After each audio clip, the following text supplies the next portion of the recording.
Maximum mouth opening. Functional എക്സാമിനേഷനിലാണ് maximum mouth opening test ചെയ്യുന്നത്. സാധാരണ ഒരു വ്യക്തിയുടെ മാക്സിമം മൗത്ത് ഓപ്പണിംഗ് 45 മുതൽ 55 മില്ലിമീറ്റർ വരെയാണ്. ക്ലിനിക്കലി എങ്ങനെയാണ് ഒരു വ്യക്തിയുടെ മാക്സിമം മൗത്ത് ഓപ്പണിംഗ് ടെസ്റ്റ് ചെയ്യുന്നത് എന്ന് നോക്കാം. രണ്ട് രീതിയിൽ ഈ ടെസ്റ്റ് നമുക്ക് ചെയ്യാം. ആദ്യമായി ഒരു ഡിവൈഡർ കൊണ്ട് പേഷ്യന്റിന്റെ മൗത്ത് ഓപ്പണിംഗ് മെഷർ ചെയ്യാം.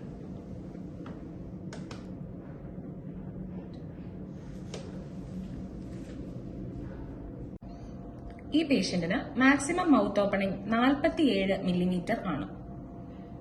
രണ്ടാമതായി പേഷ്യന്റിന്റെ വലത് കൈയിലെ 3 വിരലുകൾ, അതായത് ചൂണ്ടുവിരൽ, നടുവിരൽ, മോതിരവിരൽ എന്നിവ ഒരുമിച്ച് സ്വയം വായ്ക്കുള്ളിലേക്ക് കടത്താൻ ആവശ്യപ്പെടുക.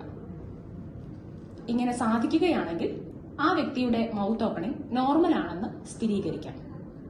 2 വിരൽ മാത്രമേ വായിൽ കടത്താൻ സാധിക്കുന്നുള്ളൂവെങ്കിൽ മൗത്ത് ഓപ്പണിംഗ് കുറവാണെന്നാണ് അത് സൂചിപ്പിക്കുന്നത്. എന്നാൽ ഫംഗ്ഷനെ ഇത് ഒരു രീതിയിലും ബാധിക്കുന്നില്ല. 1 വിരൽ മാത്രമേ കടത്താൻ സാധിക്കുന്നുള്ളൂ എങ്കിൽ മൗത്ത് ഓപ്പണിംഗ് കുറവാണ് എന്ന് മാത്രമല്ല, ഫംഗ്ഷനെയും ഇത് ബാധിക്കുന്നു.